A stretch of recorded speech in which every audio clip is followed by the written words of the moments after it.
మన ఊర్లో ఎక్కడ పడితే అక్కడ పాలు దొరికినట్టుగా నైజీరియాలో ఇక్కడ పాలు దొరకవు. ఇటువంటి డబ్బా పాలు లేదా పౌడర్ లిక్విడ్ పాలు దొరుకుతాయి, అవి తీసుకోవాలి. ఇక్కడ ఉన్న పాల డబ్బాలన్నీ కూడా వేరు వేరు కంపెనీలు వచ్చినవి. ఇక్కడ ఉన్న లీటర్ డబ్బా ఒకటి 1500 నుంచి 2000 లోపల ఉన్నాయి. అంటే మన ఇండియన్ రూపీస్ లో 300 నుంచి 400 అవుతుంది. నేను నైజీరియా వచ్చి ఇన్ని సంవత్సరాలు అవుతుంది. ఇంతవరకు నేను ఈ నైజీరియాలో గేదెని గానీ ఆవును గానీ చూడలేదు. ఇక్కడ మళ్ళీ మేకలు గొర్రెలు చాలా ఉంటాయి. కాకపోతే వీళ్ళు వాటి పాలు తీయరు. ఈ ఆఫ్రికా వాళ్ళు బీఫ్ మాంసం ఎక్కువ తింటారు. అందుకే ఇక్కడ ఆవులు గానీ గేదెలు గానీ ఉండవు. ఇవి పాల్ పౌడర్స్ ఒక్కో కంపెనీకి ఒక రేటు ఉన్నది. 5000 నుంచి 10,000 లోపల ఉన్నాయి. అంటే ఇండియన్ డబ్బులు 1000 రూపాయల నుంచి 2000 లోపల ఉన్నాయి కిలో ప్యాకెట్. ఈ చిన్న చిన్నవి కూడా పాల డబ్బాలే. ఇవి లిక్విడ్ తో తయారు చేసినవి. ఇక్కడ డబ్బులు 150 నైరా 400 నైరా అలా ఉన్నాయి ఈ డబ్బాలన్నీ కూడా. అంటే మన ఇండియన్ రూపీస్ లో 30 రూపాయల నుంచి 100 రూపాయల లోపు. ఈ డబ్బాల్లో వైట్ గా లిక్విడ్ లా ఉంటది. వాటిని నీటిలో వేసి కలిపిన తర్వాతే పాలుగా అవుతుంది.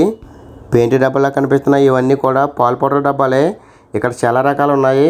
మన ఊర్లో ఎలాగైతే స్వచ్ఛమైన పాలతో టీ పెట్టుకుని తాగుతామో అలాగే ఇక్కడ స్వచ్ఛమైన పాలతో టీ పెట్టుకుని తాగలేము. ఇక్కడ పాలకు సంబంధించిన చాలా రకాలు ఉన్నాయి. ఇంకా ముందుకెళ్ళి చూద్దాము. ఈ చిన్న లిక్విడ్ పాల డబ్బా 400 నైరా అంటే ఇండియన్ రూపీస్ లో 80 రూపాయలు అవుతుంది.